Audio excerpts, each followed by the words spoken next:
Residents of a coastal North Carolina town find themselves at the middle of a dispute over the building of a new operating room for this town of about 18,000 people. Two groups actually want to do this, and the state of North Carolina will step in to decide the matter.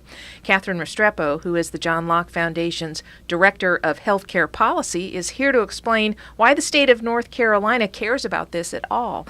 Katherine, welcome back to the program. Thanks. Okay, so we are talking about Brunswick County here. Tell us what's going on. Sure. Well, Novant Health and Emerge Ortho, two different healthcare entities, they have applied for a certificate of need because they're both building ambulatory surgery centers, and there is a need for an operating room.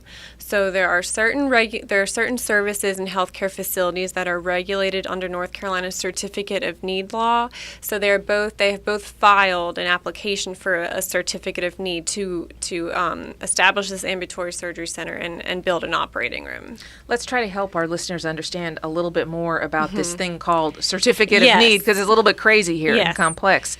Why is it that the state of North Carolina even tries to decide who or where, quote, needs a medical facility? Yes, it's this crazy centralized planning process, and if you look at the history of it, it was originally a federal mandate in the 1970s, and at the time the goal was to cut down on healthcare cost inflation. So the federal government thought that, well, if you had this centralized state planning regulatory agency that could sort of distribute healthcare facilities and services equitably across the state, this would put, sort of slow the growth of healthcare spending if everyone has equal access or equitable access to services and hospitals across the state. But in reality, I mean, this law has not been effective. It hasn't been effective for 40 plus years now, and a while ago the federal government said it's no longer mandatory, it's optional. But North Carolina actually has one of the strongest, most heavily regulated CON laws in the nation. Now we have these two medical groups that have decided that there is a need in that area, and they both want to build. So why don't they both just build? It's just this permission slip? You think that would make sense, right? If you would think providers and hospitals in their own community could, take that risk themselves and invest that money themselves to see if there's really a market demand for whatever they want to provide. But no, they have to go through this CON process. And so it all starts with this annual state medical facilities plan that the CON regulatory agency puts out every year. And it's an inventory of, the number of MRI scans, the number of CT scans, all these different things that are regulated. And, the number of hospitals, ambulatory surgery centers across the state. And so based on population growth or the volume of these services, then they determine through this complicated formula what is needed for the next year. And that's when this whole process starts, where the applicants come in and compete for these applications. Essentially, they have to get a permission slip and have to try to compete and win permission from the state in order to build this. Meantime, of course, the people in this town are waiting and waiting and waiting. Right, yeah. So in the meantime, I mean, patients don't even realize that they're being denied access to care, and possibly at a lower cost. I mean, if you just look at ambulatory surgery centers alone, outpatient, any care in an outpatient setting is much less expensive in a standalone facility when it's not affiliated with a hospital. Compared to that same procedure being done in a full hospital setting. There's a huge cost differential there.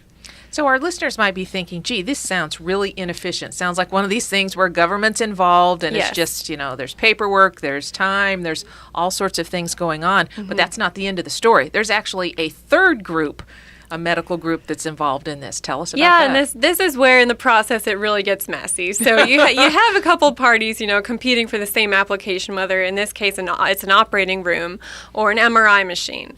But then a third party can come in who isn't even affiliated, who isn't even submitting an application for that MRI machine or that operating room, and they can just petition against it and say, this isn't needed.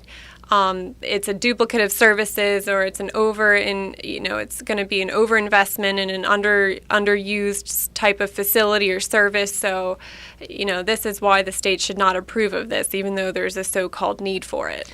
Will the state take them seriously? I mean, it sounds like maybe a fast food restaurant saying they don't want the competition from the guy who wants to move in across the street. Right, yes. I mean, the state does look at this. There's a public comment period. There's a review process. And if I guess either of the two applicants are not pleased with the ultimate decision, then it can be taken up to the Court of Appeals or an Office of Administrative Hearing, which kind of looks at the whole application process again. So it kind of has to start from the beginning again. Katherine, this happens repeatedly throughout the year. You and I have talked about other incidents of this certificate of need process going forward.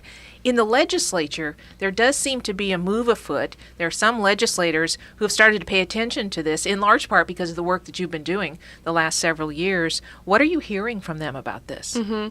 I feel like it can be a Republican-Democrat issue, but I also think it's more of a rural-urban issue at this point, because a lot of people think that, well, they're hesitant. I mean, even a lot of people who like the idea of less regulation and more of a free market in healthcare are really hesitant on this whole CON regulation, whether it should be fully repealed or reformed for certain services, or maybe an ambulatory surgery center not being regulated anymore. Because, the thought behind that is, well, if you have more of a competitive healthcare market, say you have an ASC that pops up in more of a rural area, well, that could put that local community hospital at risk, because it's under different rules than local community hospitals or nonprofit hospitals in that matter. I mean, nonprofit hospitals have to open their doors to everybody, and they have to provide uncompensated care to maintain their nonprofit status. So if this physician-led ambulatory surgery center comes along and siphons away lucrative services, because outpatient surgery is generally very profitable,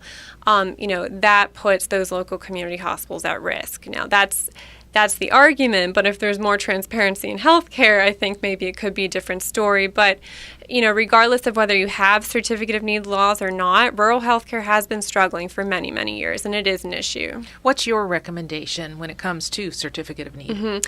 Well, I mean, my recommendation, I think that not just certificate of need should be repealed, but I think there's a lot of other ways that healthcare should be deregulated, or there's more of an equal level playing field amongst providers to be more price transparent and to provide more accessible, affordable care for more patients. Are there any success stories of deregulation in the healthcare area that we can point to say, see, it really can work without all of these rules? Yes, and I'm glad you brought that up, because back in 2005, despite North Carolina having a very stringent CON law, it opened up the market to allow gastroenterologists or stomach doctors to be able to perform colonoscopies in their own endoscopy unit. So it could be performed in an outpatient setting. And like I said before, something done in a standalone outpatient setting that's not affiliated with the hospital is much less expensive for the insurance company and for the patient.